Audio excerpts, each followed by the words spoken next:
My name is Kai Azrael. This will be the 5th part of our Sorcerer Glass Cannon walkthrough. We have just defeated Bort of the Boreal Valley, sorry about that.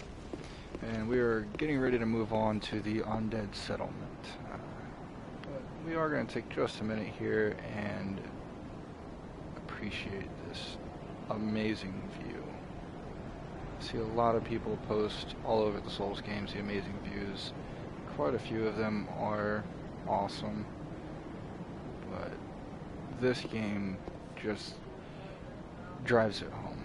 It makes it a point to show you a lot of the areas that you'll be going through in the game before you even necessarily get to them.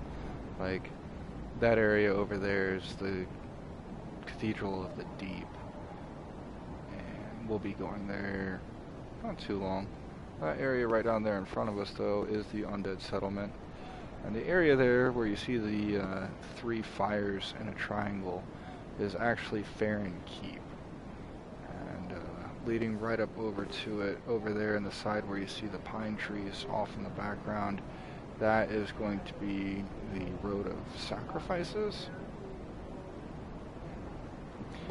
So, now that we've appreciated everything that Mr. Miyazaki has given us, let's go ahead and take the journey down on the backs of the demons.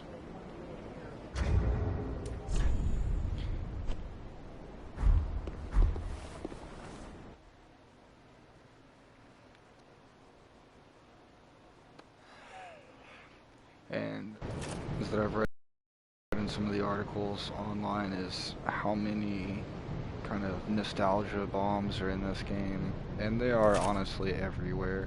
Some of them you have to look for, but more often than not, they're just right there in front of you, like these guys. Dark Souls. These were enemies that you encountered there in Orlando. Unfortunately, these little enemies won't be taking us quite that far. Maybe thankfully. Certainly not well enough equipped or high enough level.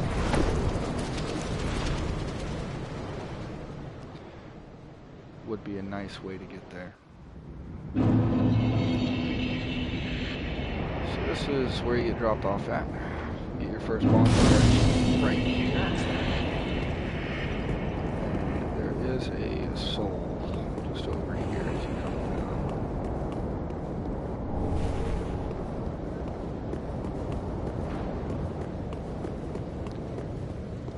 I'm going to keep this spoiler-free, but here in just a moment we're going to be coming across an NPC named Yol of Londor that does interact with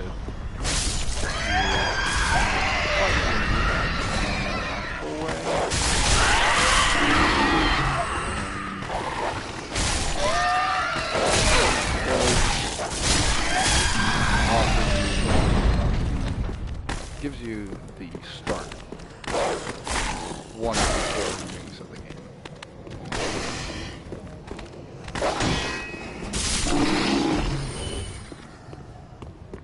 So after coming down the staircase, and the dogs come through the gate, if you just turn around and go the opposite way, you'll see a big gate over here with the carriage overturned. And behind that carriage is actually 2 dogs starting some learning.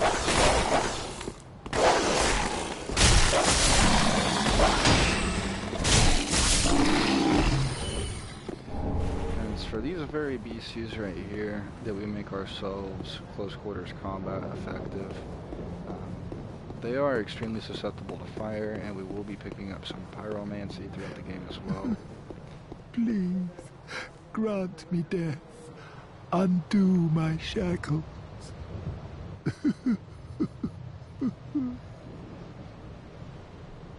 Alright, so this is Yol of Londor. This is where you find him originally. Oh, then it's true. A champion of Ash as I live and breathe. To be in your presence is a great honor. I am Yol of Londor, a pilgrim as you can see, only somehow I failed to die as was ordained. Well, perhaps my calling lies elsewhere. Say, Champion of Ash, how does the idea of taking me into your service strike you? I was once a sorcerer. Surely I can be of use. Oh, I should be dead. I, Yol of... So now he'll teleport back over to Firelink Shrine, and here in just a little bit, we're going to have quite a few new NPCs there. We haven't gone over any of them yet. So we'll take a trip down to the Firelink Shrine, and I'll just show you where the NPCs we have so far do show up. There's none of them that are hard to find, none of them that are hidden, so you shouldn't have any trouble, but we'll just go ahead and do it anyway. Now, his unique interaction with you is he offers you what are shown as free levels. Honestly, they are free. It does require that you die a few times, but as long as you're just farming it and picking up your souls each time, if you have any, you don't really need anything for it. He gives you a debuff known as the Dark Sigil each time you get a level. And the Dark Sigils have a unique interaction with your character in that each time you die with a Dark Sigil, you gain that many stacks of hollowing. So you'll notice right now on my character that I don't have any hollowing, and it's not even listed on my character menu. It would be right up in the top left between the Covenant and level options that are listed there. And hollowing, you can get a maximum of 99 stacks, and the more hollow your character is, just like in previous games, the more they look hollow.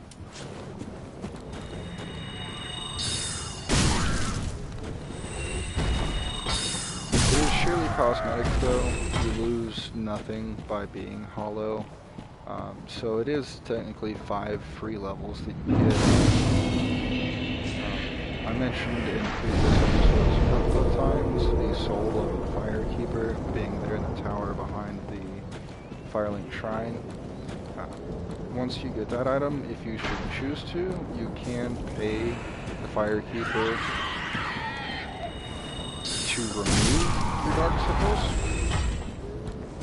However, that does prevent you from being able to get the ending to the game. Again, I'm not going to spoil anything further. Anybody who hasn't gotten that ending or hasn't even completed their first playthrough.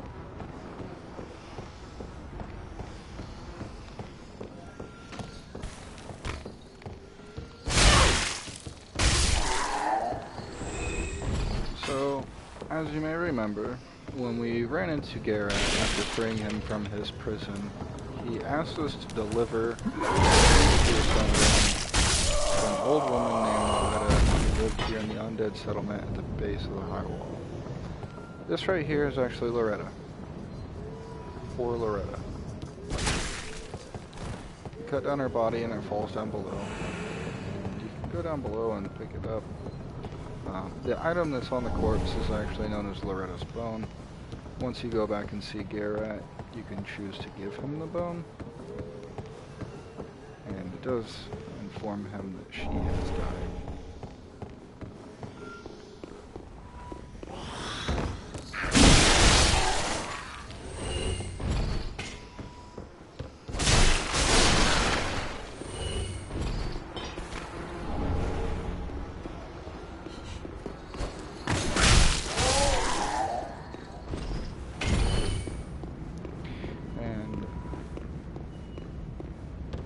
As we make our way down here by where the item dropped, you'll see a whole bunch of these workers around an evangelist, which is the chick right there, out in front of the fire. And Loretta's bone will be right here. Now these barrels that you see back here are actually explosive, so if you happen to want to use fire bombs, you can clear out a few of these guys pretty easily. If you have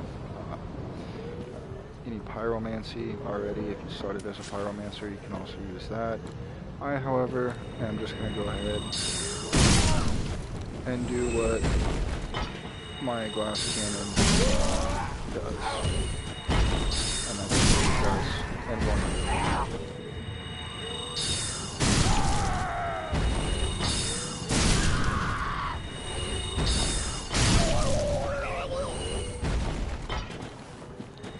mind you, there are other ways to go about doing this.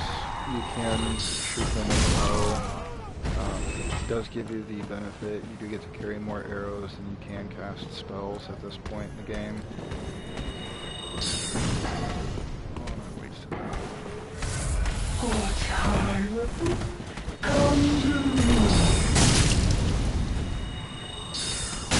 That's an evangelist.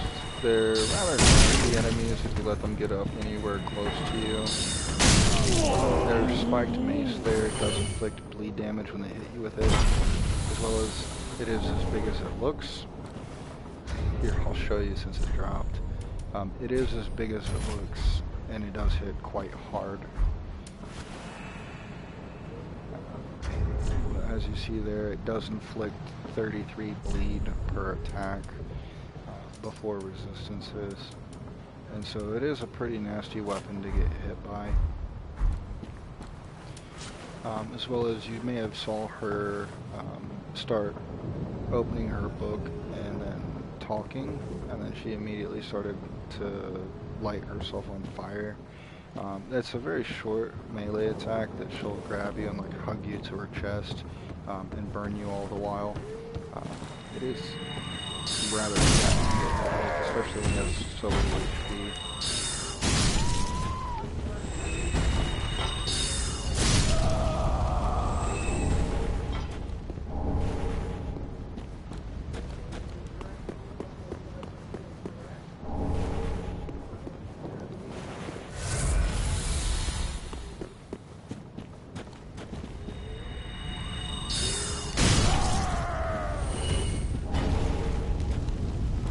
Estus shard for us. Get some more uses out of the Estus flask, which will be great considering that we are starting to get to areas of the game where there's quite a few enemies between bonfires. This area in particular does have quite a bit of real estate between some of the bonfires. Once you do get to the area though, there are quite a few shortcuts you can open up. It does not make it easier to deal with on your first time through them. So, just against these little guys, I am going to go ahead and pull them one at a time with the bow. Just because they are fast enough, they kind of suck to fight. It's like dogs.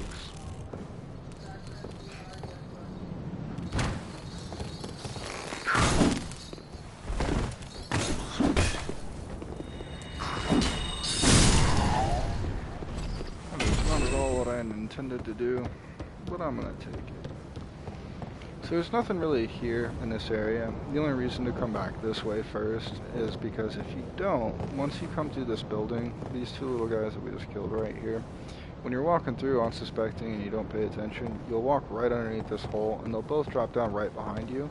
And there's another again, I'm just going to call it nightmarish enemy down at the end of this hallway that approaches you, and it sucks when you get trapped between him and these two little guys.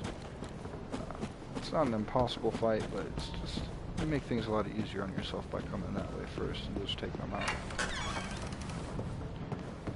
So now up here in this room, there is this enemy right here. You'll notice that there are these caged guys all around. Easy way to tell between which ones are enemies and which ones are not is try and lock on. If you're locking onto them, it means that they are alive.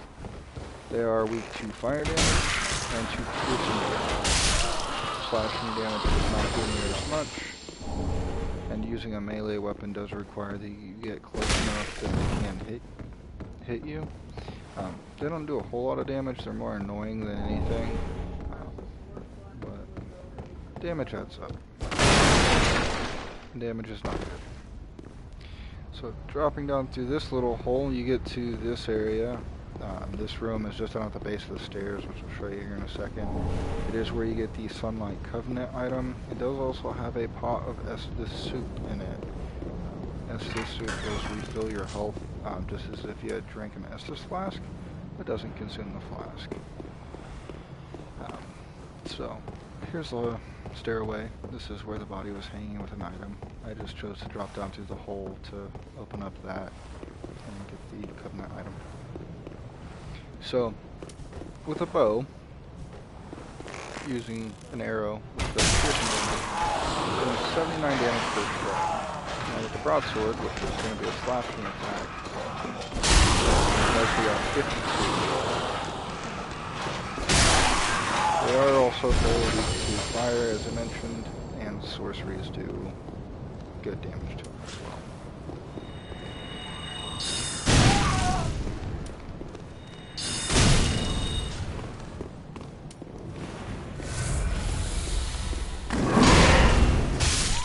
He is wielding a shotel, so you may have noticed when I blocked his attack, I did still take some damage. Curved swords like that will do some damage through your shield.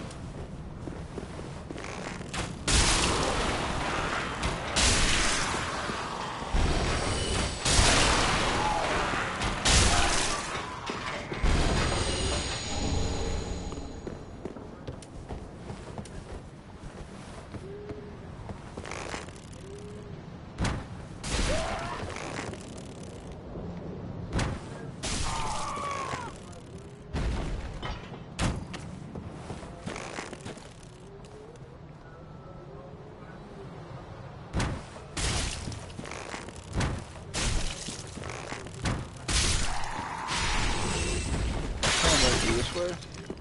Little items here. There is a soul down here for you.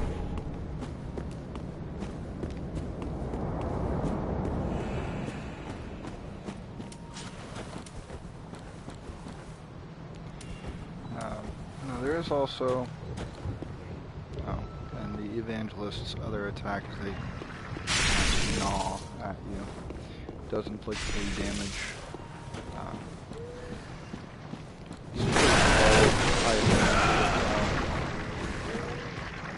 The max range for this particular one is right around here.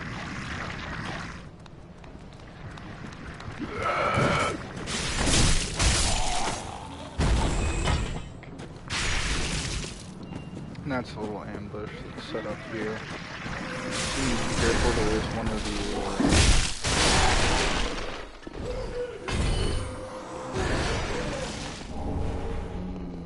I can't even say I remember what these guys are named.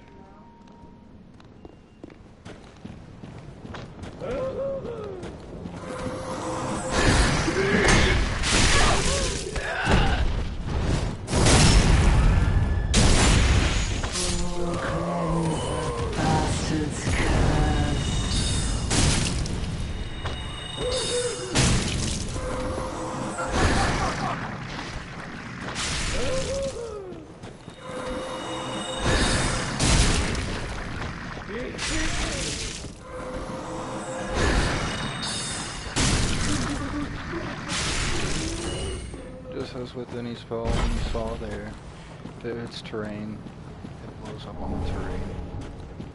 We're just getting all the drops from these chicks today. There's another item right down here. If you jump, you'll also see the crystal lizard over that way.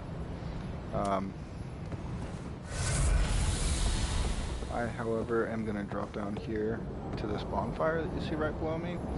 It's really easy to work your way back up here. You see the little wooden fence there leading up to the path. It actually goes through this building right here. But first, we are going to go ahead and climb up the ladder where the Evangelist was originally. I do believe that there's an item up there.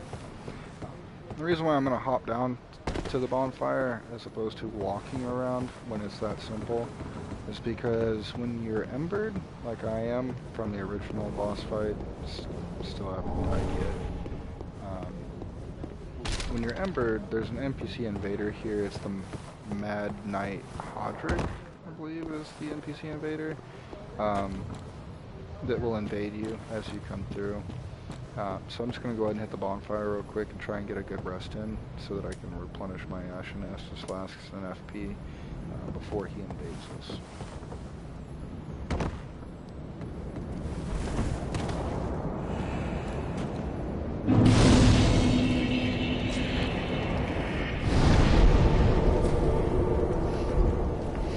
Alright guys, and we are already at the 20-minute mark for this installment, so I think we're going to go ahead and call it for this one. But I am going to go ahead and just pause for a brief minute, go get myself a cup of coffee, and we'll be right back with another installment for you, ladies and gentlemen.